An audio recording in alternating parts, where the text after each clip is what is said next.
Hello everyone, स्वागत है आपका नए चैप्टर में। अब तक जो था वो था, टेंस वगैरह चल रहे थे, टेंस कंडीशनल पढ़ लिए थे। बात करनी थी किसकी? बात करनी थी एक्टिव और पैसिव वॉइस की। ठीक है, तो बात हमारी वॉइसेस की हुई थी कि हम क्या पढ़ेंगे।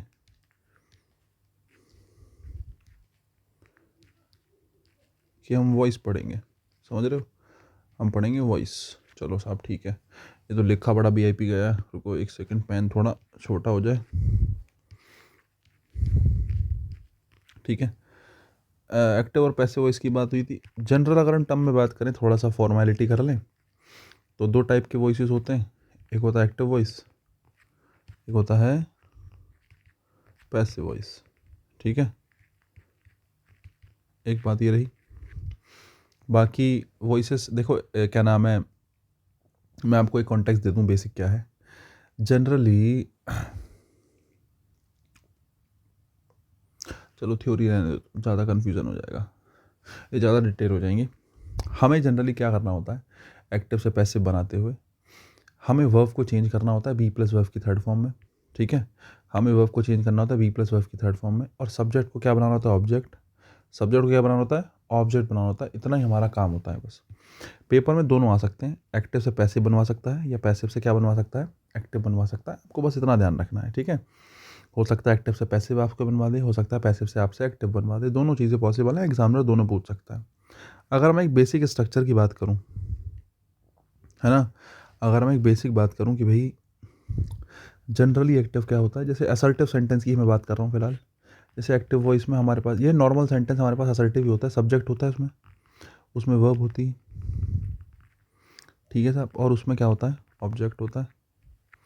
जब मैं एक्टिव से क्या बना रहा होता हूँ, जब मैं एक्टिव से पैसिव बना रहा होता हूँ, तो ये बात याद रखने की है कि ऑब्जेक्ट क्या बन जाता है, सब्जेक्ट बन जाता है। जो वर्ब है उसका हमेशा चेंज होता है बी प्लस वर्ब की थर्ड फॉर्म में। अब बी कौन सा आएगा वो मैं सिखा दूंगा अभी, लेकिन जो आपकी वर्ब होती है वो एक ही फॉर्म में चेंज होगी, बी प्लस वर्ब की थर्ड फॉर्म। अब बी क्या है, तुम्हें पता है, बी पूरी फैमिली है ना। बी क्या है, इज एम आर है। बी क्या है, वॉज वर है। ठीक है, बी क्या है, बीन है। बी क्या है, बीइंग है। ये कुछ भी आ सकता है भाई, वो तो डिपेंड करता है, वही हमें सीखना है। उसके बाद जब एक्टिव से पैसिव बनाते हैं तो अपनी तरफ से बाई लगाते हैं, और ये जो सब्जेक्ट है ये घूम के क्या बन जाएगा, ऑब्जेक्ट बन जाएगा। सब्जेक्ट क्या बन जाएगा, ऑब्जेक्ट बन जाएगा। ठीक है, जो ऑब्जेक्ट है वो सब्जेक्ट बन जाता है, वो सब्जेक्ट है वो क्या बन जाता है, ऑब्जेक्ट बन जाता है। एक बात। दूसरी बात, अगर मैं एक बात आपसे कहूँ कि वर्ब दो टाइप की होती हैं, कि वर्ब कितने टाइप की होती हैं, दो टाइप की, ट्रांजिटिव वर्ब और इनट्रांजिटिव वर्ब, है ना। ट्रांजिटिव वर्ब जिसके पास अपना ऑब्जेक्ट होता है, इनट्रांजिटिव वर्ब जिसके पास अपना ऑब्जेक्ट नहीं होता है। ये बात मैं आपको बता चुका हूँ भाई, पहले से वर्ब पढ़ाई है। अगर जिस वर्ब के पास ऑब्जेक्ट है, देखो, अगर आपकी वर्ब के पास क्या है, ऑब्जेक्ट है, तभी तो आपके पास घूम के क्या बन गया, सब्जेक्ट बन गया। ऑब्जेक्ट क्या बना, सब्जेक्ट बना ना। ऑब्जेक्ट सेंटेंस के स्टार्टिंग में आया तो ऑब्जेक्ट का क्या बन गया, सब्जेक्ट बन गया। तो मैं यही कहना चाह रहा हूँ कि अगर आपकी वर्ब के पास ऑब्जेक्ट होगा तभी आपका एक्टिव से पैसिव बनना संभव है। अगर आपकी वर्ब के पास ऑब्जेक्ट नहीं है तो आपके सेंटेंस का पैसिव बनना संभव नहीं है। ठीक है, जनरली जब वर्ब ट्रांजिटिव नहीं होती या इंट्रांजिटिव होती है उस टाइम पे सेंटेंस का एक्टिव से पैसिव नहीं बनता। एक बात तो ये याद रखने की है। दूसरी बात, कुछ सिचुएशंस में बना लेते हैं, बहुत रेयरेस्ट कुछ सिचुएशंस हैं जिसमें एक्टिव से पैसिव बना लेते हैं। जैसे हमारा ये है इम्परेटिव सेंटेंस, कुछ हमारे होते हैं जिनका एक्टिव से पैसिव बन जाता है ना, इंट्रांजिटिव होने की वजह से भी, होते हुए भी। तो कुल मिला के ये बात ध्यान रखनी है, जो पैसिव बनेगा वो केवल कौन सी वर्ब का बनेगा, पैसिव केवल ट्रांजिटिव वर्ब का बनेगा। ध्यान रखना, केवल ट्रांजिटिव वर्ब का ही क्या बन सकता है, पैसिव बन सकता है। इंट्रांजिटिव वर्ब्स के पैसिव नहीं बनते। ठीक है, बाकी एक्टिव से पैसिव बनाते हुए क्या करते हैं, मैंने आपको बताया, ऑब्जेक्ट का क्या बनाते हैं, ऑब्जेक्ट का बनाते हैं सब्जेक्ट, कि भाई आपके पास ऑब्जेक्ट है उसका आपने सब्जेक्ट बनाया। वर्ब को चेंज करते हैं बी प्लस वर्ब की थर्ड फॉर्म में, और जो सब्जेक्ट है उसको बाई के साथ क्या कर देते हैं, उसको बाई के साथ ऑब्जेक्ट बना देते हैं। उसको बाई के साथ क्या बना देते हैं, ऑब्जेक्ट बना देते हैं। अच्छा, एक बात याद रखने की और है, अगर मैं आपसे जनरली ये बात कहूँ कि सर ऑब्जेक्ट जो है वो क्या बन रहा है, सब्जेक्ट बन रहा है। मैंने कहा सर सही है। मैंने कहा वर्ब का चेंज किस में हो रहा है, बी प्लस वर्ब की कौन सी फॉर्म में, थर्ड फॉर्म में। बोले सर सही है। अगर मैं आपसे एक बात और कहूँ कि ज़रा ध्यान से देखना, एक्टिव वॉइस में जो आपकी वर्ब है उसके पास ऑब्जेक्ट होता है। मैंने कहा होता है। लेकिन पैसिव वॉइस में जो वर्ब होती है उसके पास ऑब्जेक्ट नहीं होता, क्योंकि ये ऑब्जेक्ट क्या बन चुका होता है, सब्जेक्ट बन चुका होता है। ध्यान से देखो, एक्टिव वॉइस है तो वर्ब के पास अपना क्या रखा है, ऑब्जेक्ट रखा है। लेकिन यही ऑब्जेक्ट क्या बन गया, सब्जेक्ट बन गया। तो ऑब्जेक्ट का सब्जेक्ट बना। बोले सर सही बात है। मैं तुम्हें ये बताना चाह रहा हूँ कि ये जो सब्जेक्ट है ना, ये बनता तो ऑब्जेक्ट है, लेकिन ये ऑब्जेक्ट वर्ब का नहीं बनता, ये ऑब्जेक्ट बनता है प्रपोजिशन का। ये ऑब्जेक्ट किसका बनता है, प्रपोजिशन का। ये जो सब्जेक्ट है ना, जब ये यहाँ पे आके क्या बना, ऑब्जेक्ट बना, ये ऑब्जेक्ट वर्ब का नहीं बना, ये ऑब्जेक्ट किसका बना, प्रपोजिशन का बना। ध्यान रखना। अब ये तुम कहो ये वाली बात सर क्या बात, ये कि काम की बात हुई भाई, एलिमिनेशन में बड़ा काम आएगी ये बात, ध्यान से सुन लो। जो सब्जेक्ट है वो वर्ब के साथ फिलहाल जो आया है, ये सब्जेक्ट ऑब्जेक्ट तो बनेगा, लेकिन ये ऑब्जेक्ट किसका नहीं है, ये ऑब्जेक्ट वर्ब का नहीं है। ध्यान रखना, ये ऑब्जेक्ट है प्रपोजिशन का। किसका ऑब्जेक्ट है ये ऑब्जेक्ट है प्रपोजिशन का। ये जो बाई प्रपोजिशन है, इस प्रपोजिशन का ऑब्जेक्ट है। यहाँ से आपको एक बात सीखने के लिए मिलती है। क्या, यहाँ से आपको एक बात सीखने के लिए मिलती है कि एक्टिव वॉइस में वर्ब के पास अपना क्या होता है, ऑब्जेक्ट होता है, और पैसिव वॉइस में वर्ब के पास अपना ऑब्जेक्ट नहीं होता। वर्ब के पास अपना ऑब्जेक्ट नहीं होता, चूँकि वह क्या बना होता है, क्योंकि वह सब्जेक्ट बन जाता है। अब कुछ के दिमाग में आ रहा होगा सर सब्जेक्ट भी तो ऑब्जेक्ट बनता है, लेकिन जो सब्जेक्ट ऑब्जेक्ट बनता है वो वर्ब का नहीं, किसका बनता है, प्रपोजिशन का। ध्यान रखने की बात है। तो कुछ एक्टिव पैसिव में मैंने तुम्हें कुछ कॉमन सी बातें बताई दो चार, कि एक्टिव से पैसिव वैसे बना रहे होते हैं, किसका पैसिव बनता है ये भी मैंने बताने की कोशिश करी तुम्हें। चलो साहब बढ़िया बात है। अब मैं थोड़ा वर्ब्स की बात कर लेता हूँ कि भाई आपने, बोले सर आपने एक बात बताई। मैंने कहा क्या बताया, बोले सर आपने एक बात बताई कि आपके पास अगर कोई वर्ब होगी, है ना, तो उस वर्ब का चेंज किस में करेंगे। आपने बताया सर वर्ब का चेंज करेंगे बी प्लस वर्ब की कौन सी फॉर्म में, थर्ड फॉर्म में। मैंने कहा यार सही बात है ना। जो नॉर्मल वर्ब की फॉर्म है, मैं एक्टिव फॉर्म की बात कर रहा हूँ, और बी प्लस वर्ब की थर्ड फॉर्म किस में होती है, बी प्लस वर्ब की थर्ड फॉर्म होती है पैसिव में। तो मैं कुल मिला के एक्टिव से पैसिव बनाना सीख रहा हूँ, ध्यान से देखना। हमारे पास प्रेजेंट इंडेफिनिट होता है, मैं टेंस नहीं लिख रहा हूँ बच्चे, प्रेजेंट इंडेफिनिट आपको पता है वर्ब की फर्स्ट फॉर्म होती है।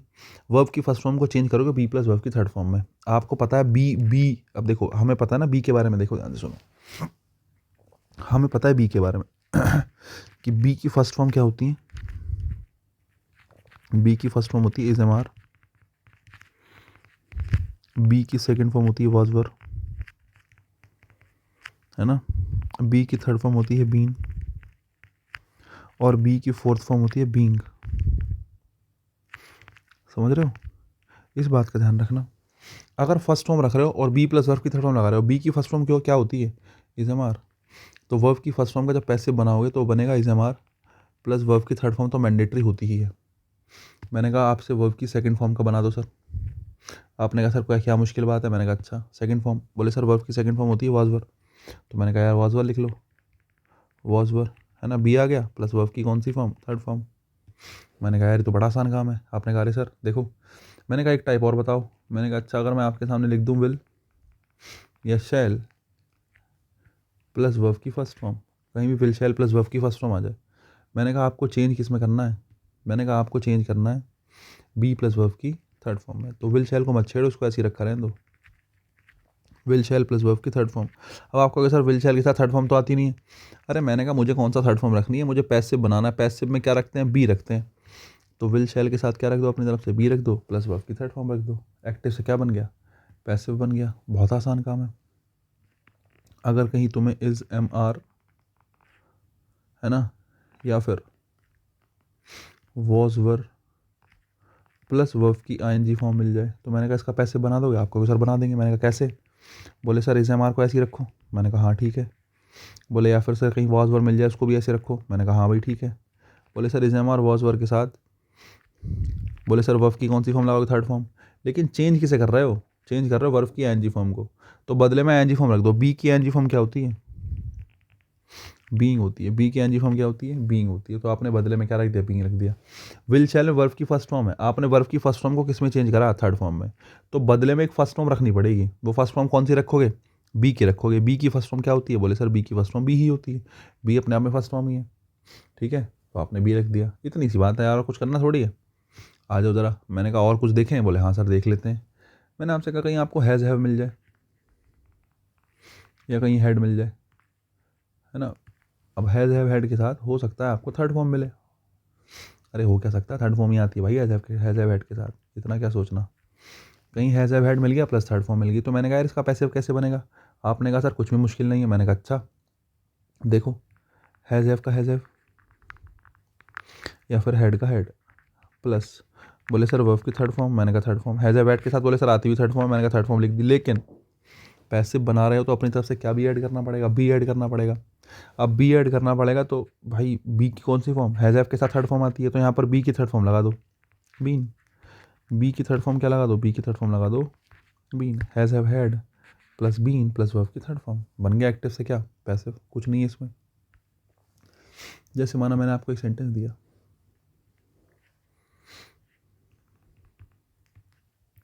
सेंटेंस मतलब स्ट्रक्चर दी, सेंटेंस नहीं अभी फिलहाल सेंटेंस नहीं, will shall plus have plus verb की थर्ड फॉर्म, ठीक है। तो आप इसको क्या चेंज करेंगे, आप चेंज करेंगे will shall plus have plus been plus verb की थर्ड फॉर्म, ठीक है। आपने साथ में क्या लगा देना है, आपने बीन लगा देना है, ध्यान से देखो, आपने क्या लगा देना है, आपने साथ में बीन लगा देना है। एक्टिव से पैसे बना रहे हो, अब तुम कहोगे हैज़ हैव के बीन क्यों लगाया, अरे हैव के साथ क्या आता है, हैज़ हैव के साथ थर्ड फॉर्म आती है, थर्ड फॉर्म क्या आएगी, बीन आएगी, तो आपने अपनी तरफ से क्या लगा दिया, बीन लगा दिया। एक्टिव से क्या बन गया, पैसे बन गया, कोई दिक्कत की बात ही नहीं है, ठीक है। इतना काम आपको फिलहाल करना है कि एक्टिव से पैसे बनाने में कुछ चीज़ें करनी है। अच्छा अगर तुम समझदार होंगे तो तुम्हें दो चार चीज़ें समझ में आएंगी, पूछो क्या, ठीक है। अभी बताता हूँ क्या, एक सेकंड रुको, पहले तो मैं इसको ज़रा एक बार बॉक्स में बंद कर लेता हूँ छोटा सा ज़रा, ठीक है। ये हमारी काम की चीज़ है जो हमने करी है, ठीक है साहब, ये मैंने बताया आपको। इसके अलावा मैं आपको एक बात कहना चाह रहा था कि आपने कौन से टेंस लिख लिए। सबसे पहले आपने प्रेजेंट इंडेफिनिट लिख लिया, एक टेंस। दूसरे नंबर पर आपने पास्ट इंडेफिनिट लिख लिया, दूसरा टेंस। तीसरे नंबर पर आपने फ्यूचर इंडेफिनिट लिख दिया, ठीक है साहब। इंडेफिनिट के तीन हो गए, मैंने कहा सही है। चौथे नंबर पे आपने प्रेजेंट कंटिन्यूस और पास्ट कंटिन्यूस लिख दिया, है कि नहीं, इज एम आर आईएनजी और वाज और आईएनजी। उसके बाद आपने has have had plus verb की तरफ, मतलब आपने प्रेजेंट परफेक्ट लिख दिया और आपने पास्ट परफेक्ट लिख दिया।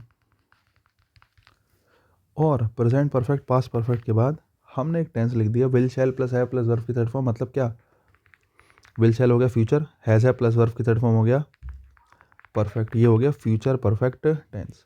तो टोटल अगर टेंस का नंबर देखो तो टोटल 8 टेंस है आपके पास, है ना। प्रेजेंट परफेक्ट एक, सॉरी प्रेजेंट इंडेफिनिट एक, पास्ट इंडेफिनिट दो, फ्यूचर इंडेफिनिट तीन, ये हो गया चार, ये हो गया पाँच, ये हो गया छः, ये हो गया सात और ये हो गया आठ। अगर तुम समझदार हो तो तुम्हें ये बात समझ में आनी चाहिए कि टोटल कितने टेंस होते हैं अपने पास। यार 12 टेंस होते हैं, बोले सर आपने तो 8 का ही सिखाया, क्योंकि बेटे 12 टोटल टेंस की अगर हम बात करें तो टोटल टेंसेज हमारे पास कितने बनते हैं, 12 बनते हैं। अगर मैं आपसे पूछूं पैसिव कितने का बनता है, पैसिव केवल 8 का बनता है। पैसिव केवल किसका बनता है, 8 का। बचे कितने, 4 बचे। 4 टेंसेज ऐसे हैं हमारे पास जिनका पैसिव वॉइस नहीं बनता, 4 टेंसेज ऐसे हैं जिनका पैसिव वॉइस नहीं बनता। कौन से हैं जरा देख लो। इंडेफिनिट के तीनों लिख लिए, कंटिन्यूस का एक नहीं लिखा, है ना। तो कंटिन्यूस का एक कौन सा है, फ्यूचर कंटिन्यूस टेंस। उसके अलावा मैं आपसे पूछूं परफेक्ट का कौन सा लिखा है, परफेक्ट के तीनों लिखे हैं, present perfect, past perfect, future perfect, ठीक है साहब। बचा परफेक्ट कॉन्टिन्यूस, तो present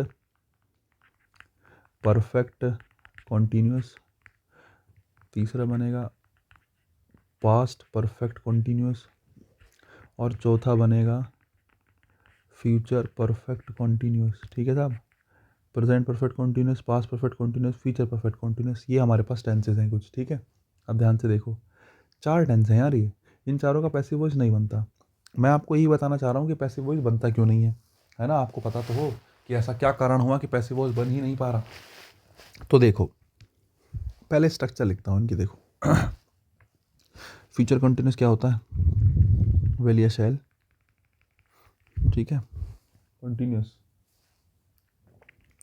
will shall plus have plus verb की कौन सी फॉर्म, आईएनजी फॉर्म, यही है क्या। देखो भाई, एक तो मैंने गड़बड़ कर दी है, गड़बड़ ये कर दी है कि हैव लगा दिया है, बी आएगा।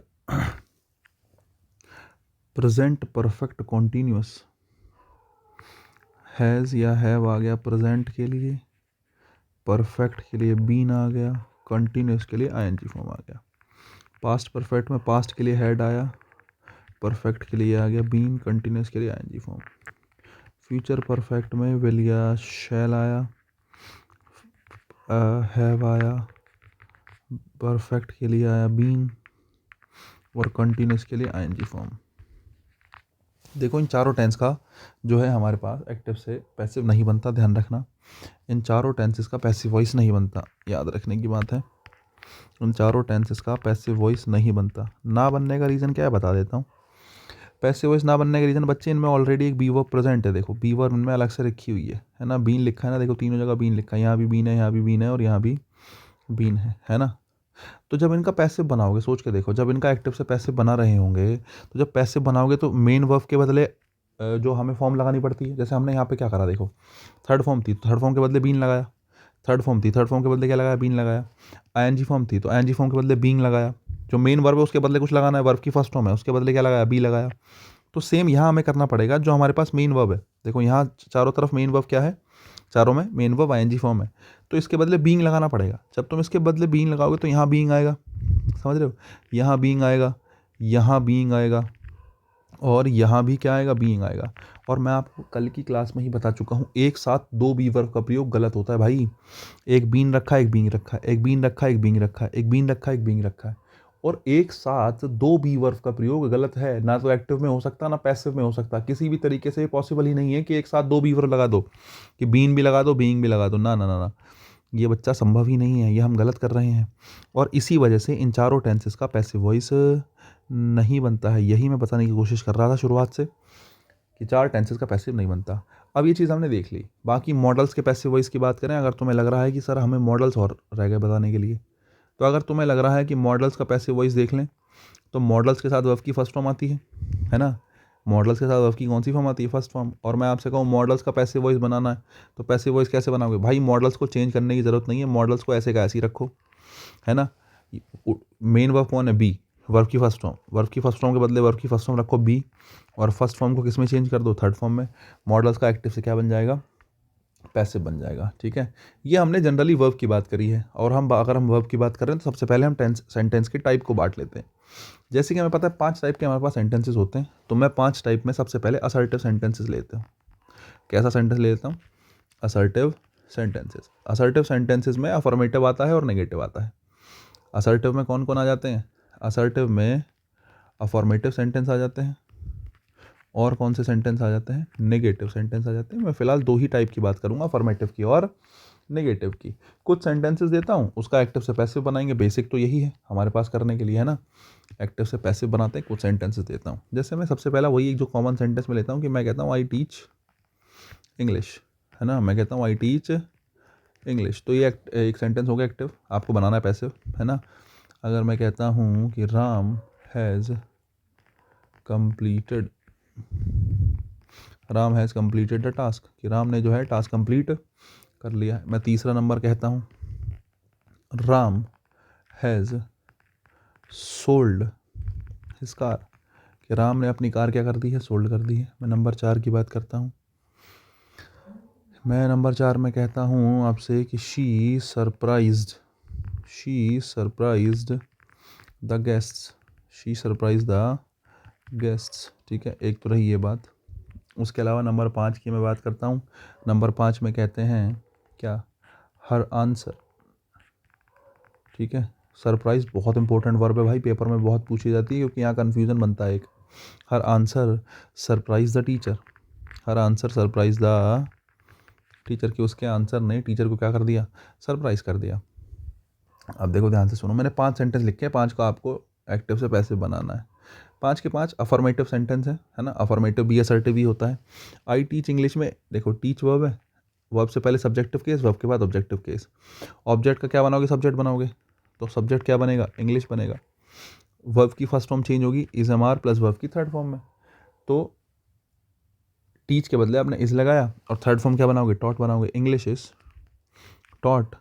और आई जो है, मैंने कहा बाई लगा के सब्जेक्ट से क्या बना दो, ऑब्जेक्ट बना दो। आई सब्जेक्ट है, बाई लगाओ अपनी तरफ से, और क्या लगा दो, ऑब्जेक्ट लगा दो। आई का ऑब्जेक्ट बना दो, सब्जेक्ट का क्या बना दो, ऑब्जेक्ट बना दो। राम होता तो राम का राम आ जाता, क्योंकि नाउन का सब्जेक्टिव ऑब्जेक्टिव केस सेम होता है। लेकिन आई का ऑब्जेक्टिव केस क्या होता है, मी होता है, तो मैंने लिख दिया बाय मी। क्वेश्चन नंबर 2 देखो, Ram has completed a task, है ना। द टास्क क्या है, ऑब्जेक्ट है। कंप्लीटेड वर्ब है, द टास्क ऑब्जेक्ट है, और राम क्या है, सब्जेक्ट है। इसका एक्टिव से पैसिव बना लो। मैंने कहा द टास्क, मैंने क्या कहा, द टास्क हैज़ कंप्लीटेड है वर्ब आपके पास, प्रेजेंट परफेक्ट है, तो मैं पता है प्रेजेंट परफेक्ट का पैसिव वॉइस बनता ही है। द टास्क हैज़, पैसिव बनाओगे बीच में क्या लगा दोगे, बीन लगा दोगे, हैज़ बीन। कंप्लीटेड का, कंप्लीटेड वर्ब की थर्ड फॉर्म तो होती है हैज़ एफ के साथ, आपने बीन लगा दिया। बाकी बाय किसने करा है, राम ने, तो आपने लिख दिया by Ram. Ram has sold his car, है ना, Ram has sold his car. अब देखो ध्यान, यहाँ थोड़ा तुम्हें सीखने के लिए मिलेगा। हैज़ सोल्ड वर्ब है, राम सब्जेक्ट है, और हिज कार उसका क्या है, ऑब्जेक्ट है। लेकिन जब तुम ऑब्जेक्ट का सब्जेक्ट बनाओगे तो सब्जेक्ट में लिखोगे हिज कार। अरे ये ऑब्जेक्ट है, इसको सब्जेक्ट बनाओगे तो क्या लिखोगे, हिज कार। हैज़ का हो जाएगा हैज़ बीन, है ना, सोल्ड का sold. Has F plus verb की थर्ड फॉर्म का पैसिव बनाते तो बीन लगा देते, तो आपने कहा हैज़ बीन सोल्ड। अब भाई बात समझने की ये है, समझने की बात ये है कि भाई आपने हिज कार कह दिया, क्या कह दिया आपने, हिज कार कह दिया, और जब इसका पैसिव बनाओगे तो बाय लगा के क्या लिखोगे, बाय राम लिखोगे। अरे सब्जेक्ट का ऑब्जेक्ट बनाओगे, सब्जेक्ट राम है तो लिखोगे बाय राम। लेकिन जब तुम सेंटेंस की तरफ ध्यान से देखते हो तो तुमने प्रोनाउन का प्रयोग पहले कर दिया। अरे ये जो हिज है ये प्रोनाउन ही तो, मतलब वैसे तो एडजेक्टिव है ना। हिज कार में कार से पहले रखा है, नाउन से पहले रखा है, एडजेक्टिव है। लेकिन बेसिकली हिज जो है वो किसके लिए आया, राम के लिए आया, राम की कार। तो भाई पहले राम कहोगे तभी तो कहोगे राम की कार, समझ रहे हो नहीं। हिज कार कहने से क्या पता चल रहा है किसकी गाड़ी है। अगर आपने कहा हिज कार, आपने कार से पहले हिज लगाया, तो सोच के देखो जब आपने कार से पहले हिज लगाया तो हिज जो है वो किस लिए आया होगा, राम के लिए आया ना। तो पहले राम का इंट्रोडक्शन दोगे तभी तो राम को हिज कहोगे। नाउन के रिपीटेशन से बचने के लिए ही तो प्रोनाउन का यूज करते हैं, कि बार बार नाउन का यूज ना करना पड़े, इसके बदले नाउन के बदले क्या आता है, प्रोनाउन आता है। वही सिचुएशन मैं आपको देना चाह रहा हूँ कि शुरुआत में अगर हिज लिखा है, इस बात का मतलब यह है कि राम जो है ना इसके लिए हिज आया है। और अगर राम के लिए हिज आया है ना, तो तुम चाहकर भी फिलहाल राम को बाद में नहीं लगा सकते, आप शुरुआत में लगाओगे। हिज कार की जगह कहोगे राम्स कार। किसकी कार, राम्स कार। अब तुम कहोगे सर राम्स कार हमने कह दिया, तो हिज कार तो ऑब्जेक्ट था, आपने सब्जेक्ट बनाया राम्स कार। भाई क्या दिक्कत है, हिज हटा के राम लगाओ, क्योंकि सब्जेक्ट राम है ना, राम सब्जेक्ट है तो आपको इंट्रोडक्शन देना पड़ेगा राम्स कार। लेकिन अब बाद में जब लिख रहे हो तो बाद में दोबारा राम लिखने की ज़रूरत नहीं है, दोबारा में राम ना लिख के लिखो बाय हिम, क्योंकि रहीम किसके लिए आया है, अरे राम के लिए तो आया है ये, क्या ही दिक्कत है। तो Ram has sold his car, तो हिज कार के बदले लिखो राम्स कार, ज़्यादा बेहतर होगा कि Ram's car has been sold by Ram नहीं लिखोगे, क्योंकि राम एक बार यहाँ आ गया, एक बार यहाँ आ गया, नाउन का रिपीटेशन गलत होता है, नाउन को बार बार यूज़ नहीं कर सकते। तो नाउन के रिपीटेशन को ख़त्म करने के लिए प्रोनाउन का यूज़ करते हैं, तो राम के बदले क्या लिख लो, राम के बदले हिम लिख लो। ये तरीका बेहतर होगा, क्योंकि पहले यूज़ हो गया नाउन का, और नाउन के बदले क्या आ गया, प्रोनाउन आ गया। इससे पहले हम क्या कर रहे थे, पहले प्रोनाउन यूज़ कर लेते थे। अरे प्रोनाउन तो तब आएगा जब पहले नाउन आएगा, इसलिए हमने राम्स कार लिखा हिज कार की जगह। ये मैं समझाना चाह रहा था, तीसरा सेंटेंस अच्छा था समझने के लिए। नंबर 4, है ना, नंबर 4 की बात करें और 5 की बात करें, 4 5 में सरप्राइज वर्ब आई है। अब देखो सरप्राइज वर्ब में खास करके सीखने के लिए ये है कि सरप्राइज के साथ 2 प्रीपोजिशन आ जाती हैं भाई, समझ रहे हो। मैंने देखा है बहुत से टीचर कह देते हैं भाई दोनों में से कोई सी भी लगा लो, है ना। कई बार बहुत से टीचर कह देते हैं कि भाई दोनों में से कोई सी भी आ जाएगी, या कई बार ऐसा यूज़ हो जाता है कि अरे जो जो मर्जी लगा लो, बाई लगा लो, ऐड लगा लो। ऐसा होता नहीं है, कॉन्टेक्स्ट है पीछे। देखो बाई जो है ना हमेशा लिविंग के लिए आ रहा होगा, मतलब रिसीवर, बाय मतलब किसके द्वारा किया गया, कोई काम करने वाला व्यक्ति होगा ना। तो सरप्राइज के बाद जब बाई लगाओगे ना, तो बाय तब लगाओगे जब एक्शन करने वाला, है ना, जब एक्शन करने वाला, है ना, जो भी एक्शन करने वाला है, जिसने वो एक्शन किया, जिसने सरप्राइज वाला जो एक्शन किया है वो कैसा है, एक्शन करने वाला अगर लिविंग है, एक्शन करने वाला कैसा है, लिविंग है। अब ज़्यादा थ्योरी पे नहीं जाओ, केवल ऐसे लिख लो कि अगर आपको लगता है कि लिविंग व्यक्ति है जिसके लिए बाई लगा रहे हो तो वो बिल्कुल ठीक है, बाई लगाओ। अगर आपको लगता है नॉन लिविंग की बात चल रही है, सरप्राइज जिसने करा है वो नॉन लिविंग चीज़ है तो एट लगाओ, सरप्राइज करने वाला लिविंग है तो बाय लगाओ। अब ज़रा सेंटेंस देख लो, मैंने कहा she surprise the guests, she surprise the guests. अब देखो उसने गेस्ट को सरप्राइज कर दिया।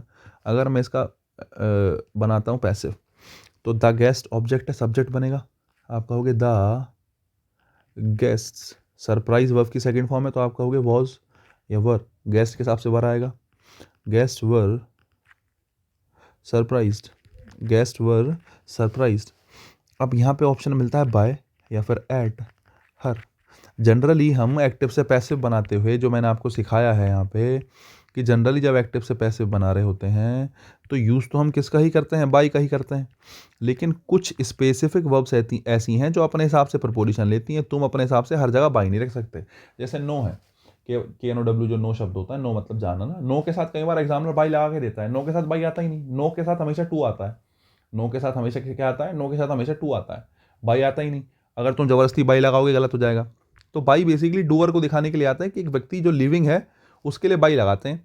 हालांकि यहाँ पे बाई और एट दोनों आ जाते हैं, दोनों में कौन सा ठीक होगा कौन सा नहीं अभी अभी चर्चा करेंगे। फिलहाल दोनों का एक्टिव से क्या बना ले, पैसिव बना ले।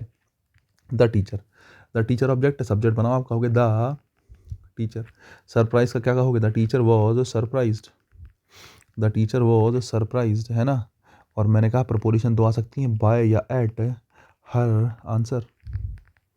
अब आप देखो भाई, सरप्राइज जिस चीज़ ने करा, सरप्राइज यहाँ पर किसने करा, हर, किसी लड़की ने सरप्राइज करा, लिविंग है ना। और अगर वो लड़की लिविंग है तो लिविंग के लिए एट नहीं किसका यूज़ करेंगे, बाय का। The guest were surprise by हर, ठीक है, उसके द्वारा सरप्राइज कर दिए गए। अब देखो the teacher was surprise, teacher को सरप्राइज कर दिया गया, किसने, उसके आंसर ने। अगर उसका आंसर है, उसने कोई आंसर दिया तो आंसर तो नॉन लिविंग है ना, नॉन लिविंग के लिए बाई नहीं, नॉन लिविंग के लिए सरप्राइज के साथ क्या लगाओ, सरप्राइज के साथ एट लगाओ। अब हालांकि क्वेश्चन तो ये प्रपोजिशन का है लेकिन एक्टिव पैसिव के साथ में पढ़ोगे तो बेहतर रहेगा, क्योंकि पैसिव बनाते हुए ही कन्फ्यूजन होता है और पेपर में बहुत ज़्यादा पूछा जाता है, ध्यान रखने की बात है, ठीक है। ये वाली बात ध्यान रखना, मैं एक बॉक्स में बंद कर देता हूँ सरप्राइज के साथ प्रपोजिशन, ठीक है, आपके काम की रहेगी। नेक्स्ट देखते हैं, मुझे लगता है मैंने आपको 5 सेंटेंस करा दिए, छठा नंबर देखते हैं। सेंटेंस नंबर 6 की मैं बात करूं तो मैं कहता हूं कि राम विल हेल्प श्याम, कि राम विल हेल्प श्याम, राम किसकी मदद करेगा, श्याम की मदद करेगा। 6 के बाद 7 में कहता हूं Ram is reading a novel, कि राम एक नोवेल पढ़ रहा है, बढ़िया बात है भाई, ठीक है। इसके बाद आप कहो कि he has donated, he has donated the money, he has donated the money। 8 के बाद नंबर 9 देखो, अगर मैं आपसे कहूँ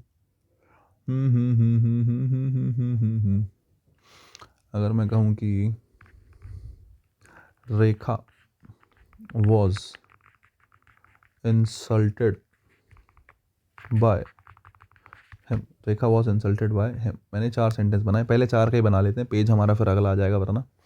राम विल हेल्प श्याम, आपको पता है श्याम सब्जेक्ट ऑब्जेक्ट है, इसको सब्जेक्ट बनाओ, Shyam.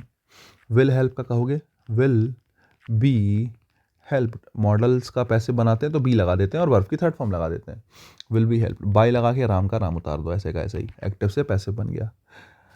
Ram is reading a novel, a novel object है, इसको सब्जेक्ट बनाओ, अ नॉवल, ठीक है, अ नॉवल। अब नॉवल के हिसाब से इज आया, ING फॉर्म लिखी है तो क्या आएगा, बीइंग आएगा। नॉवल इज बीइंग, रीड की थर्ड फॉर्म रेड होती है ना, और बाय राम।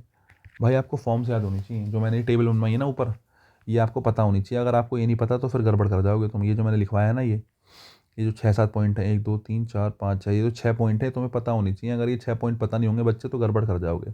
ये भी पता होना चाहिए कि ये एक्टिव स्ट्रक्चर है और ये कैसी स्ट्रक्चर है, पैसिव स्ट्रक्चर है, ये दोनों बातें आपको पता हों।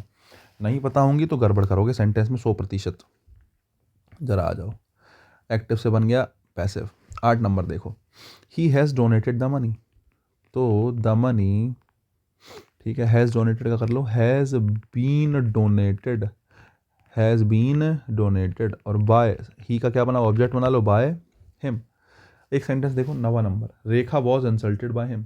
अगर तुम समझदार हो तो तुम्हें ये बात देख के पता चलनी चाहिए कि वॉज वर्ग के साथ थर्ड फॉर्म लिखी है, और वॉज वर्ग के साथ लिखी हुई थर्ड फॉर्म एक्टिव वॉइस नहीं, कैसा वॉइस होती है, पैसिव वॉइस होती है। तो तुम्हें समझ में आना चाहिए 9 नंबर पैसिव वॉइस में लिखा है, और अगर 9 नंबर पैसिव वॉइस में लिखा है तो आपको पैसिव से क्या बनाना है, एक्टिव बनाना है। पेपर में वो लिख के नहीं देगा, कई बार तुम सोच रहे हो पेपर में लिख के देगा, वो कहेगा change the following, change the following के नीचे दिए गए वाक्य को क्या करो, चेंज करो। एक सेंटेंस देगा, 4 ऑप्शन देगा, जरूरी नहीं है लिख के दे, हो सकता है दे, हो सकता है ना भी दे, आपको खुद ही पहचानना पड़ेगा एक्टिव में है, किस में है, पैसिव में है। और एक्टिव पैसिव ये नहीं पहचान पा रहे हो तो भाई मतलब लुटिया डूबी जाएगी, फिर कोई ऑप्शन है नहीं।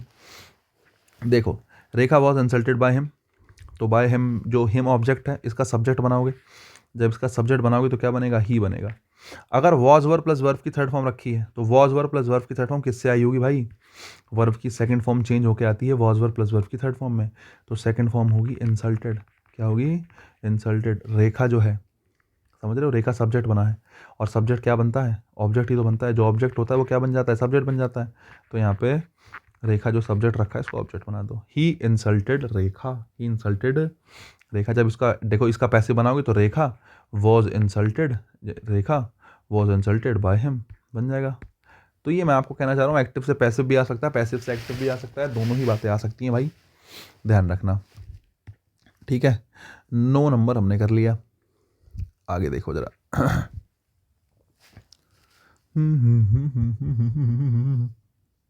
जैसे एक सेंटेंस ये बड़ा पूछा जाता है, इस टाइप के सेंटेंस बहुत पूछता है, ठीक है।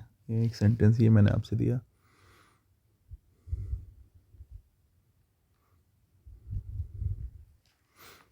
मैंने कहा द रूम वॉज क्लीन्ड, और इसके ऑप्शन देगा वो ए, बी, सी और डी। क्या ऑप्शंस क्या हैं, समवन, क्लीन द रूम, दूसरा है दे क्लीन द रूम। अब देखो, तुम्हें ये तो समझ में आना चाहिए वॉज वर्ग के साथ थर्ड फॉर्म लिखी है तो पैसिव है, तो ये जो ऑप्शन होंगे एक्टिव वॉइस के होने चाहिए, ठीक है। द लेडी, ये बहुत आता है पेपर में question, the lady clean the room, और उसके बाद आएगा the cleaner clean the room, the cleaner clean the room. ये आपके पास 4 ऑप्शन मैंने दिए हैं। एक बार ज़रा टाइम लो, मैं 1-2 सेकंड का पॉज लेता हूँ, ये चारों में से आपको क्या लगता है ABCD में से कौन सा आंसर होगा, ध्यान से देखना, ठीक है। 1 सेकंड ज़रा सोचो, मुझे लगता है आप सोचोगे तो बेहतर सोच पाओगे, ठीक है। देखो ज़रा, अब देखो, ये एग्जाम का सेंटेंस है, समझ रहे हो, द रूम वॉज क्लीन। तुम्हें बहुत सारे सेंटेंस मिलेंगे ऐसे, मैं भी बताऊंगा 2-4, लेकिन समझदारी की बात यह है कि इसके 4 आंसर, ठीक है। ईमानदारी से देखो, सारे ठीक हैं, ग्रामेटिकल ठीक है, लेकिन चारों में से बेहतर चुनना है। ध्यान से देखो, the room was clean, was verb plus verb की थर्ड फॉर्म है, ठीक है, वॉज वर्ब प्लस वर्ब की थर्ड फॉर्म में चेंज होके आएगी वर्ब की सेकंड फॉर्म में। जब पैसिव से एक्टिव बनाऊंगा तो तुम्हें पता है कि अगर पैसिव में वॉज वर्ब प्लस वर्ब की थर्ड फॉर्म रखी है तो एक्टिव में आएगी वर्ब की सेकंड फॉर्म, सीधी बात है, second form was verb plus verb की थर्ड फॉर्म बनती है। यहाँ पर सेकंड फॉर्म, यहाँ पर सेकंड फॉर्म, यहाँ पर सेकंड फॉर्म, यहाँ पर सेकंड फॉर्म, चारों में सेकंड फॉर्म है, ठीक है। सब्जेक्ट क्या है, द रूम पैसिव में लिखा है, एक्टिव में ऑब्जेक्ट बन जाएगा, the room object, the room object, the room object, the room object. अब यहाँ पर कोई सब्जेक्ट होना चाहिए बाई, ये कुछ तो होगा बाई लगा के, ये सब्जेक्ट होना चाहिए। अगर ये सब्जेक्ट होगा तो यही यहाँ पे क्या बनेगा, सब्जेक्ट बनेगा। लेकिन एग्जामिनर कितना चालाक है भाई, उसने लिख के दिया नहीं सब्जेक्ट क्या है, वो कह रहा है कि तुम गैस करो। अगर उसने सब्जेक्ट नहीं दिया तो ईमानदारी से अगर देखें तो मेरे हिसाब से चारों ठीक है, सम्मन भी ठीक है, दे भी ठीक है, लेडी भी ठीक है, क्लीनर भी ठीक है, मेरे हिसाब से तो चारों ठीक है। क्यों, क्योंकि जब दिया ही नहीं, जब सब्जेक्ट मेंशन ही नहीं करा तो कुछ भी मान लो। लेकिन फिर ऐसे में वो आपसे उम्मीद भी करता है कि आप इसको सही मान के चलो कि रूम वॉज क्लीन, कि कमरे को क्लीन करा गया। किसने करा, सब्जेक्ट क्या बनना चाहिए, समवन बनना चाहिए, दे बनना चाहिए, द लेडी बनना चाहिए, द क्लीनर बनना चाहिए। तुम्हें बहुत सी किताबें मिलेंगी जहाँ पे आंसर लिखा मिलेगा समवन, समझ रहे हो? समवन ठीक हो सकता है बशर्ते अगर क्लीनर ना दिया हो। यार अगर कमरा क्लीन करा गया तो किसके द्वारा करा गया? क्लीनर ने। जो साफ़ करने वाला होता है व्यक्ति होता है ना, हमारे पास एक व्यक्ति होता है कि जो कमरा साफ़ करने के लिए आपने रख रखा है, एक पर्सन है बेसिकली जो क्लीनर है, वो कमरे वगैरह ही साफ़ करता है, तो उसका वही काम है। तो ऐसे में आपको डूअर का ध्यान देना होता है कि डूअर कौन सबसे बेहतर होगा। चारों में सबसे बेहतर ऑप्शन हमारे पास कोई है तो वो कौन है? सबसे बेहतर हमारे पास कोई ऑप्शन है तो वो डिफ़ॉल्ट डॉग है। द क्लीनर आपका सब्जेक्ट बनना चाहिए। अब आपको सर माना द क्लीनर ना होता, भाई द क्लीनर ना होता तो आंसर बनता समवन। द क्लीनर ना होता तो आंसर क्या बनता? समवन, क्योंकि मुझे पता ही नहीं किसने करा है ना, बाय समवन, कि भाई किसी ने करा लेकिन मुझे मेंशन नहीं करा। मेंशन नहीं करा तो मैं क्या लिख सकता हूँ? समवन। किसी ने करा होगा, पता नहीं किसने करा, तो आपने मेंशन कर दिया समवन। आपने क्या मेंशन कर दिया? आपने मेंशन कर दिया समवन। द क्लीनर जो आपने लिखा है ये सबसे बेहतर आंसर है। अगर द क्लीनर वाला ऑप्शन ना होता तो आप समवन वाले ऑप्शन को चुन सकते थे, लेकिन फिलहाल 10वें का आंसर डिफ़ॉल्ट डॉग होगा। ठीक है, डिफ़ॉल्ट डॉग नहीं है तो एक और एप्पल होगा। तो कई बार ऐसे सेंटेंस आपके एग्जाम में देखने के लिए मिल जाते हैं जहाँ पर आपको वो कंफ्यूज करेगा कि बताओ भाई क्या आंसर होगा। जैसे मैं एक सेंटेंस आपको और देता हूँ, आपकी बार फिर आप कोशिश करना। 11 नंबर मैं आपसे कहता हूँ the thief, the thief, the thief, the thief, the thief was caught, the thief was caught. और मैं ऑप्शन देता हूँ आपको, है ना। वॉज कॉट का चेंज किस में होगा? वॉज कॉट का चेंज होगा कॉट में। अरे वॉज वर्ब प्लस वर्ब की थर्ड फॉर्म है ना, है ना। और लास्ट में आ जाएगा the thief, they caught the thief. और उसके अलावा the public caught the thief. ठीक है, मैं बस सब्जेक्ट चेंज कर दे रहा हूँ, आपको पता ही है, बाकी तो ठीक है कि police man caught the thief. और एक ऑप्शन में देता हूँ समवन कॉट द थीफ। एक मैं देता हूँ समवन कॉट द थीफ, कि भाई चोर को पकड़ लिया ना, चोर को किसने पकड़ा ये तुमसे पूछा जा रहा है। वॉज वर्ब का चेंज कॉट होगा, द थीफ ऑब्जेक्ट है, सब्जेक्ट है, ऑब्जेक्ट बन जाएगा। कुछ नहीं है, आपको ये पहचानने के लिए एग्जामिनर कह रहा है कि चारों में से सबसे बेहतर कौन है, चारों में से सबसे बेहतर कौन है, आप ये बताओ। देखो हो सकता है तुम्हें इसमें आंसर लग रहा हो कि भाई पुलिस मैन ने पकड़ लिया है, ठीक है, नहीं अभी लग रहा होगा तुम्हें। देखो मैं 12 नंबर लिखता हूँ तब नहीं लगेगा। बस सेंटेंस नंबर 12 देखो क्या,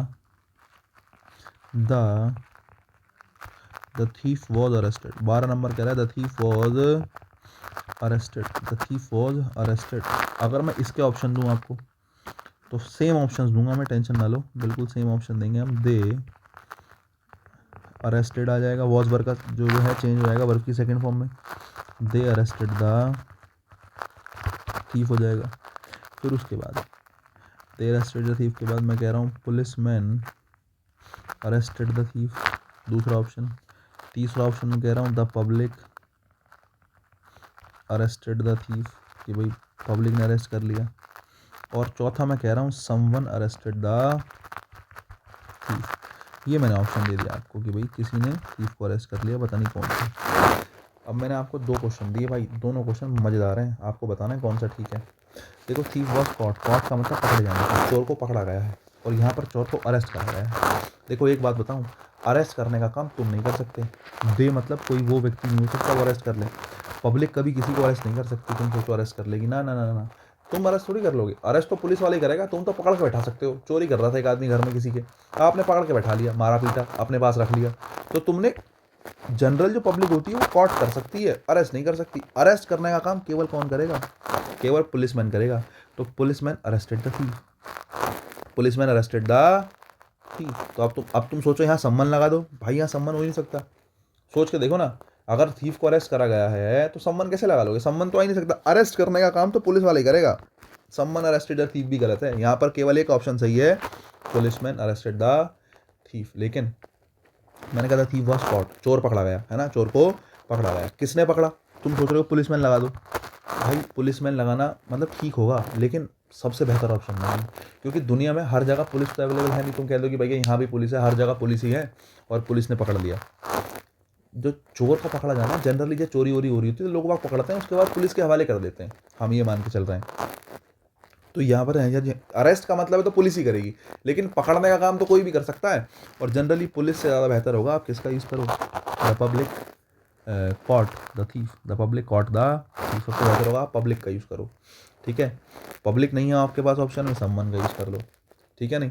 बाकी लगाने को तो चारों लगा लो, जब उसने बाई लगा के कुछ लिख के दिया ही नहीं तो फिर तो मैं कुछ भी मान लूँ, जो मानूँ वो सही है, ठीक है। लेकिन बेहतर होगा आप पब्लिक का यूज़ करो पहले वाले में, और दूसरे वाले में यूज़ करो पुलिसमैन का, ठीक है नहीं। पहले वाले में पब्लिक का, दूसरे वाले में किसका, पुलिसमैन का, ये दोनों सेंटेंसेस ऐसे। तो मैं आपको ये बताना चाह रहा हूँ, कई बार ऐसा होता है कि वो देता नहीं है आपको ऑप्शन, कई बार वो ऐसा करता है कि आपको ऑप्शन देता ही नहीं कि भाई क्या आपको यूज़ करना है बेसिकली, मतलब बाई लगा के क्या यूज़ करना है। जब उसने बाई लगा के दिए नहीं, आपको अपनी तरफ से रखना है, और उसलिए आपको कन्फ्यूज़न थोड़ा सा हो जाता है। लेकिन इन चीज़ों का ध्यान रखना है, आपको देखना पड़ेगा। जैसे यहाँ इस वाले सेंटेंस में हमें पता है कमरे की सफाई हुई है, सफाई करने वाला पुलिसमैन नहीं होगा, पब्लिक नहीं होगा, लेडी नहीं होगी, कौन होगा, बोले साहब क्लीनर होगा। तो सबसे बेहतर ऑप्शन क्या हो गया, क्लीनर हो गया। चोर को पकड़ने का सबसे बेहतर ऑप्शन बोले पब्लिक पकड़ती है साहब चोर को, किसके हवाले कर देती है, पुलिस वाले के। और पुलिस वाले क्या कर लेते हैं, अरेस्ट कर लेते हैं। अरेस्ट करने का काम केवल कौन करेगा, बोले साहब अरेस्ट तो केवल पुलिसमैन ही करेगा, इसलिए आपने पुलिसमैन लगा दिया, है ना। हालांकि पुलिसमैन के बाद अगर माना पुलिसमैन वाला ऑप्शन नहीं होता तो फिर एक बार को ये ऑप्शन ठीक हो सकता था, दे अरेस्टेड द थीफ। दे का मतलब बहुत सारे पुलिस वाले होंगे जिनको देखा तुमने, या कुछ लोग आए होंगे, 4 5 10 12 15 लोग आए होंगे जो स्टाफ से होंगे पुलिस वगैरह के, उन्होंने पकड़ लिया। लेकिन सबसे बेहतर आंसर पुलिसमैन ही है भाई, सबसे बेहतर आंसर क्या है, सबसे बेहतर आंसर है पुलिसमैन, ठीक है। ये रही बात। अच्छा देखो मैं कुछ सेंटेंसेस आपको देता हूँ, आपको बताना है इनको देख के कि भाई ये जो सेंटेंसेस हैं इनका क्या किया जाए, ठीक है। जैसे मैं एक सेंटेंस लिखता हूँ, Ram reached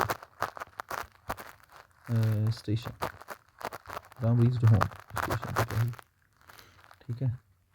Sita spoke beautifully.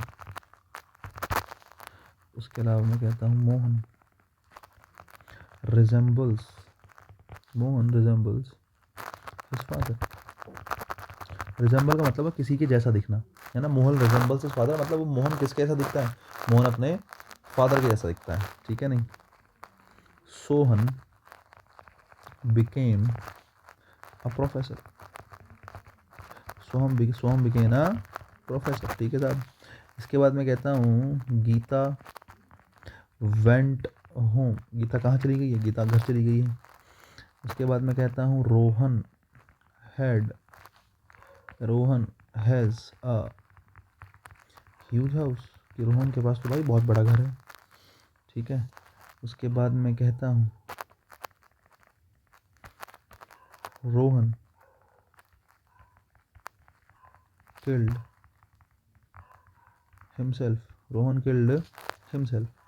Rohan ने जो है खुद को ही क्या कर लिया, मार लिया, मतलब सुसाइड वगैरह कर लिया उसने। लेकिन हमने लिखा है रोहन किल्ड हिमसेल्फ। अब देखो मैंने आपको कुछ सेंटेंस दिए हैं, ज़रा देखना पैसिव वॉइस बनाओ इनके, टाइम लो 2-4 मिनट का और पैसिव वॉइस बनाओ इनके। ये कितने सेंटेंस हैं, 7 सेंटेंस हैं। मैं आपसे कहता हूँ कि इन 7 सेंटेंसेस के पैसिव वॉइस बनाए जाएँ, कि भाई ये 7 सेंटेंस हैं, इन 7 सेंटेंस के पैसिव वॉइस बनाए जाएँ। भाई तुम ध्यान से जब देखोगे, वीडियो पॉज कर लेना, पॉज करने के बाद देखना, मैं सॉल्यूशन बताता हूँ क्या है। तुम जब ध्यान से देखोगे इन 7 में से एक भी सेंटेंस का पैसिव वॉइस बनेगा नहीं भाई साहब, हम आपको अभी बता दे रहे हैं, आप कोशिश करके देखें, इनमें से एक भी सेंटेंस का पैसिव वॉइस नहीं बनेगा। कुछ का हो सकता है तुमने बना लिया हो, रिजेंबल्स वाले का बना लिया होगा, है ना, बिकम वाले का बना लिया होगा, कुछ का हो सकता है तुमने बना लिया हो, है ना, लेकिन बनेगा नहीं। कैसे, जरा ध्यान से देखो।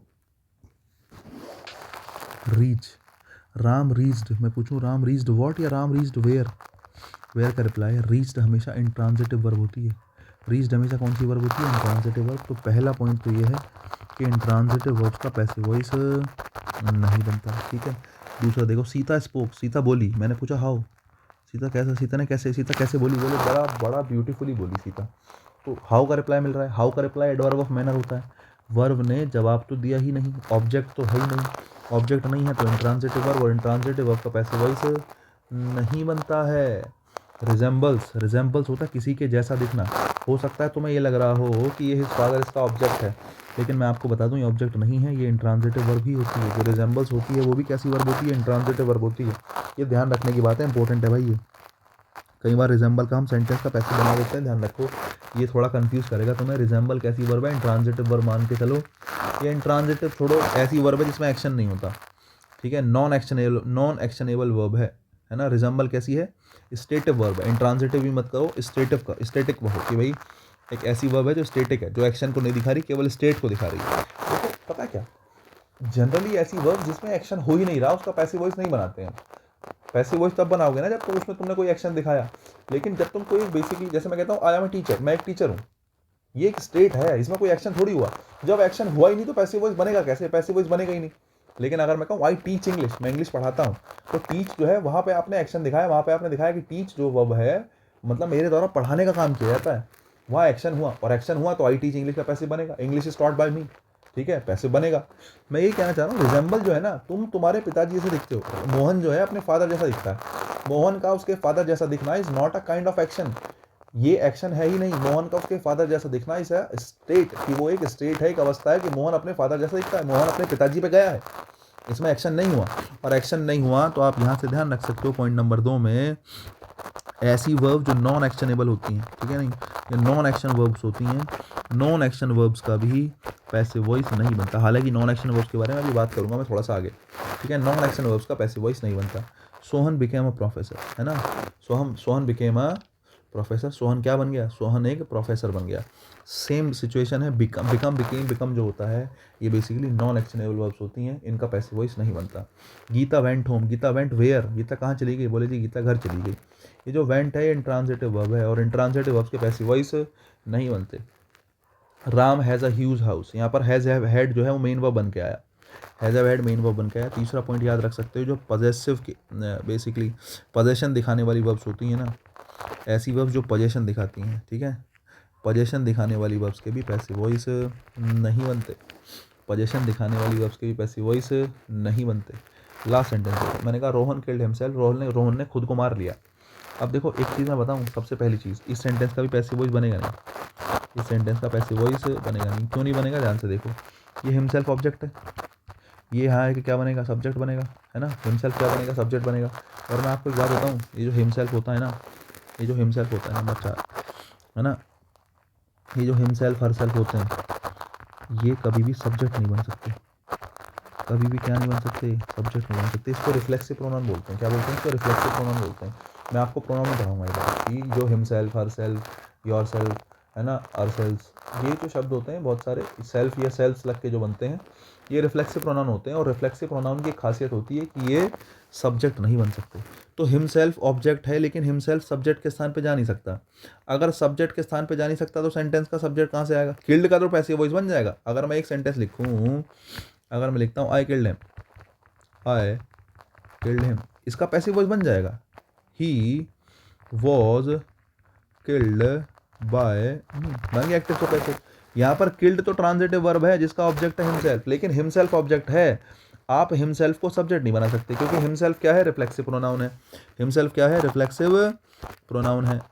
और रिफ्लेक्सिव प्रोनाउंस जो हैं वो कभी भी सब्जेक्ट नहीं बनते। रिफ्लेक्सिव प्रोनाउन की खासियत होती है वो केवल ऑब्जेक्ट बन सकते हैं, उनमें सब्जेक्ट बनने का गुण पाया नहीं जाता। रिफ्लेक्सिव प्रोनाउंस में सब्जेक्ट बनने का गुण नहीं पाया जाता। यही कारण है कि रोहन किल्ड हिमसेल्फ का भी पैसिव वॉइस नहीं बनेगा, रोहन किल्ड हिमसेल्फ का भी पैसिव वॉइस नहीं बनेगा, ठीक है। अगर तुम्हें सारी बातें समझ में आ गई हैं तो मैं इसके लिए थोड़ा सा तुम्हें एक संक्षेप में कुछ बातें बता देता हूँ जो तुम्हें लिखने के लिए काम आएंगी, ठीक है नहीं। एक तो मैं आपसे कहूँ कि नॉन एक्शन वर्ब्स, जितनी भी नॉन एक्शन वर्ब्स हैं उनका पैसिव वॉइस नहीं बनता है। नॉन एक्शन वर्ब में सबसे पहला पॉइंट तुम लिख सकते हो लिंकिंग वर्ब का, ठीक है साहब, कि अगर कहीं आपको लिंकिंग वर्ब मिल जाए तो लिंकिंग वर्ब का पैसिव वॉइस नहीं बनता।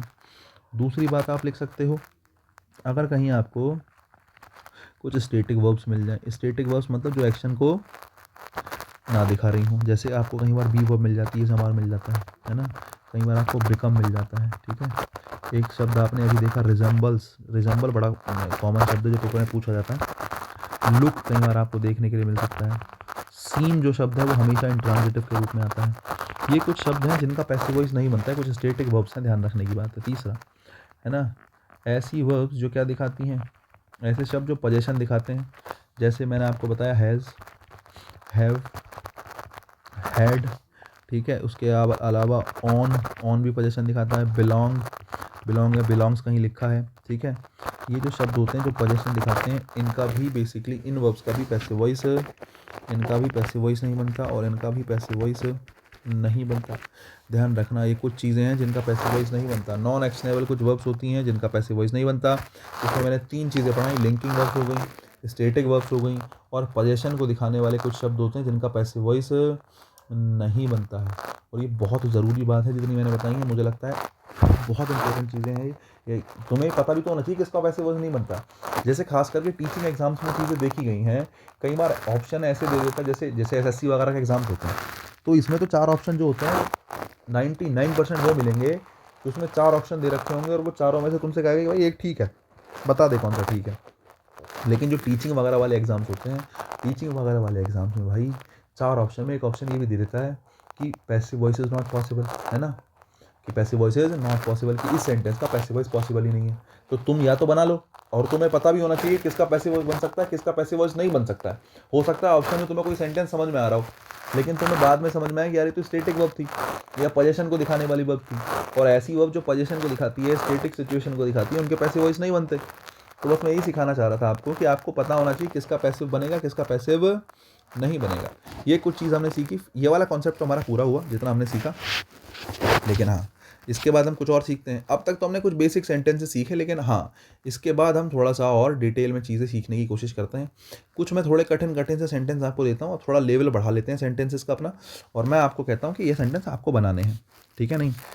ये हमारा 11-12 कुछ सेंटेंस हो गए थे। फिर से एक नंबर से शुरू करता हूँ, अब तो मैं नंबर भूल चुका हूँ, ठीक है नहीं। पहला नंबर हम कहते हैं कि Ram said that the game was easy. Ram said that the game was easy. मैंने कहा एक सेंटेंस है, इसका एक्टिव से पैसिव बनाना है। सेंटेंस नंबर 2 मैं कहता हूँ कि सीता एक्सप्लेन्ड दैट। अब आपको मैं ये सेंटेंस अभी इसलिए करा रहा हूँ क्योंकि मैंने आपको अभी बेसिक बता दिया कि किसका पैसिव बनेगा, किसका पैसिव नहीं बनेगा। कई बार एक सेंटेंस में 2 वर्ब दी होती हैं, समझ रहे हो, कई बार एक सेंटेंस में 2 वर्ब दी होती हैं और आपको समझना पड़ेगा कि 2 में से कौन से का पैसिव बनेगा, कौन से का पैसिव नहीं बनेगा। तुम्हें नहीं पता होगा तो तुम गलती करोगे 100% यार, समझ रहे हो। जैसे मैं एक सेंटेंस लिख रहा हूँ ना, इनमें तुम्हें इस बात की इंपॉर्टेंस समझ में आएगी। ये जो सेंटेंस दे रखे हैं, एक दो इससे ऊपर जो मैं बता रहा हूँ, ये वाले जो सेंटेंस, इनमें तुम्हें समझ में आएगा कि हाँ यार, जेन्युइनली आपको ज़रूरत है पता होने की किसका पैसिव बनाए, किसका पैसिव ना बनाए, या फिर किसका बन सकता है, किसका नहीं बन सकता है। ये तुम्हें पता होने के लिए बहुत ज़रूरी है। अगर बड़ा सेंटेंस होगा तो उसमें 2-3 वर्ब आई होंगे, और वो 2-3 वर्ब में तुम्हें पता होना चाहिए किसका बनेगा, किसका नहीं।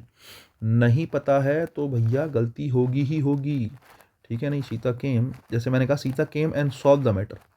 सीता आई और उसने मैटर सॉल्व कर दिया। अब तुम्हें पता होना चाहिए केम का पैसिव वॉइस बनेगा ही नहीं, क्योंकि केम इंट्रांसिटिव वर्ब है, तो केम का तो पैसिव वॉइस बन ही नहीं सकता। पैसिव बनेगा तो किसका बनेगा, पैसिव सॉल्व का बनेगा, केम का बन नहीं सकता। केम का पैसिव वॉइस बन नहीं सकता, केम इंट्रांसिटिव वर्ब है, लेकिन सॉल्व का बनेगा, लेकिन साथ में लिखें। अब साथ में लिखें तो कैसे बनेगा, ये आपको सोचना पड़ेगा, समझ रहे हो ना भाई। मुश्किल काम है, ऐसा नहीं है, बिल्कुल एकदम लड्डू नहीं है। लेकिन मैं एक चीज़ हमेशा कहता हूँ अपने बच्चों से, है ना, जो नौकरी पे लग गए, जो लगने वाले हैं, जिनको मैं पढ़ा रहा हूँ, आप लोग हो गए, मैं सबसे हमेशा एक बात कहता हूँ, ठीक है, कि कहीं भी नंबर कटे भाई, पैसिव वॉइस और ये इनडायरेक्ट वगैरह वाले जो होते हैं ना, वॉइस और नरेशन में नंबर ना कटे। मैं एसएससी के बच्चे जैसे पढ़ा रहा होता हूँ, तो एसएससी में 100 में से, स्टेनोग्राफर के जो बच्चे होते हैं, 100 में से 20 नंबर के एक्टिव पैसिव आते हैं और डायरेक्ट इनडायरेक्ट आते हैं। 10 नंबर का वॉइस आता है, 10 नंबर का नरेशन आता है, तो 100 में से 20 नंबर, है ना भाई। मैं ना, मतलब क्या कहते हैं उसे, मतलब मैं बहुत ही मार देता हूँ बालक इस बात पे खास करके, कि अगर 20 में से एक नंबर भी कट गया वॉइस वगैरह में, नरेशन में, वॉइस में, अगर नंबर कटा के बच्चा आ गया ना और वो मेरे सामने आ गया, मेरे से बुरा कोई होता नहीं है, मैं आपको बताऊं, जेन्युइनली बता रहा हूँ। ये इतने फ्री के नंबर होते हैं ना, इतने ईजी नंबर होते हैं वॉइस और नरेशन के, पूछो मत भाई। इतना आसान काम होता है, बहुत ज़्यादा आसान काम, कि वॉइस और नरेशन के नंबर बहुत ईजी होते हैं यार, बहुत ज़्यादा ईजी। इसमें कोई मुश्किल का काम है ही नहीं।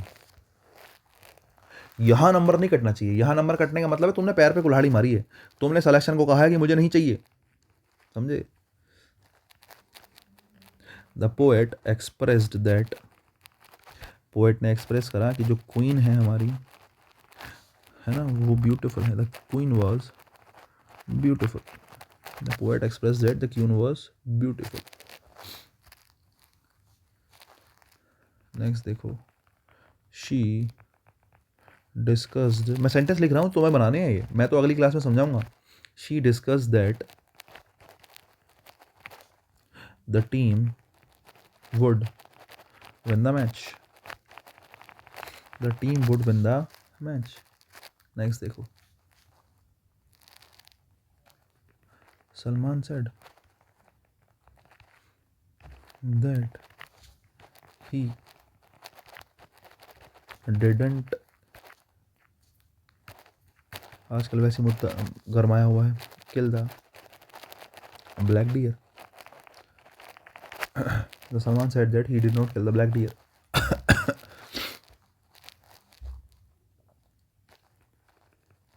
Ram has served and will serve the nation.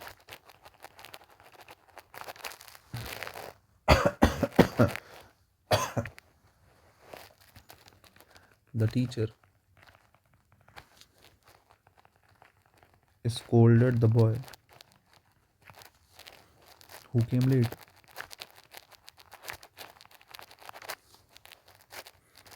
और 10वां नंबर हम लिख लें, क्या लिख लें 10वां number? I have read the book which has many stories.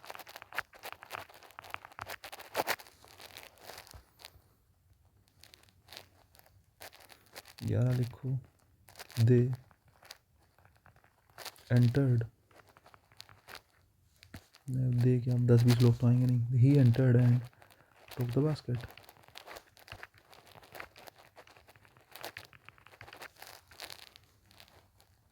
11 के बाद 12 number, she does not say anything.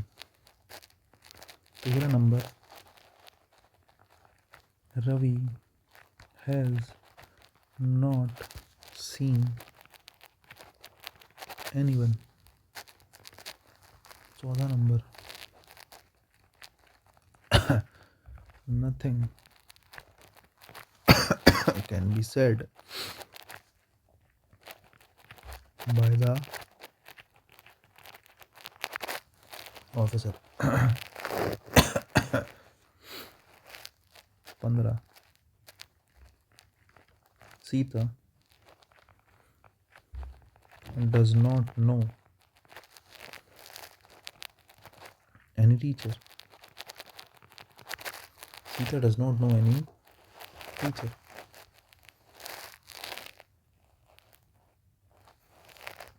ठीक है, तो ये मैंने कुछ 15 सेंटेंसेस आपके सामने लिखे हैं। समझ रहे हैं कि नहीं समझ रहे हैं? ठीक है, ये कुछ 15 सेंटेंस मैंने आपके सामने लिखे हैं, ये आपको घर से बनानी है। एक बार ज़रा कोशिश करना, मज़ा तो तब आएगा। ठीक है, एक बार कोशिश करना 15 सेंटेंसेस की, मज़ा तब आएगा। एक बार ज़रा देख लेना, मेरे साथ साथ लिख लेना, वीडियो पॉज करके देख लेना। ठीक है, ये मैंने कुछ 15 सेंटेंसेस आपके सामने लिखे हैं। ओहो हो, कल जो पढ़ेंगे मज़ा आ जाएगा भाई। ये बहुत मज़ेदार सेंटेंसेस हैं, बहुत कुछ आपको सीखने के लिए मिलेगा। अभी 15 पे बात ख़त्म नहीं होगी, ठीक है, नहीं, मैं इसके बाद भी 5, 7, 10 सेंटेंस और करवाऊँगा आपको। ठीक है, असर्टिव में ज़्यादा हो जाएगा, 15 से ज़्यादा होमवर्क ज़्यादा हो जाएगा, तुम पे लोड हो जाएगा, तो मैं वो करूँगा नहीं। ठीक है, तो ये कुछ चीज़ें हैं, आपको करके लाओ। कल से, मतलब कल को ये सेंटेंस कराऊंगा 15, और उसके बाद इंटरोगेटिव करेंगे। इंटरोगेटिव में बहुत ज़्यादा समझना नहीं है, क्योंकि जो समझने का वही समझ लेना है सारा।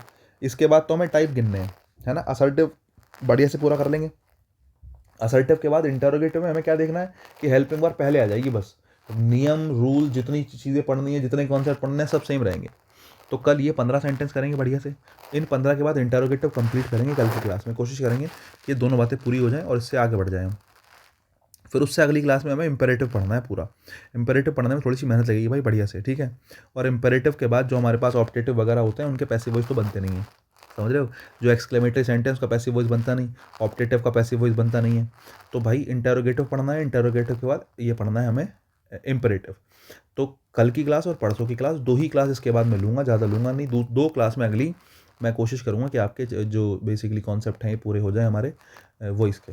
तीसरी क्लास में हम क्या कर रहे होंगे, हम एक्सरसाइज कर रहे होंगे, बढ़िया से 100-150 क्वेश्चन करेंगे सॉल्व। और बस आज के लिए इतना ही रखते हैं। अपना ध्यान रखो और ये क्वेश्चन सॉल्व करके लाना, घर से अटैम्प्ट करना, जितने हो सकते हैं करना, ठीक है। गलत करना, लेकिन करोगे तो बेहतर रहेगा, ठीक है। और बाकी मैं करवा ही दूंगा इसके बाद आके 15 क्वेश्चन। आज के लिए इतना ही रखते हैं, बाकी काम कल करेंगे। सभी को गुड नाइट।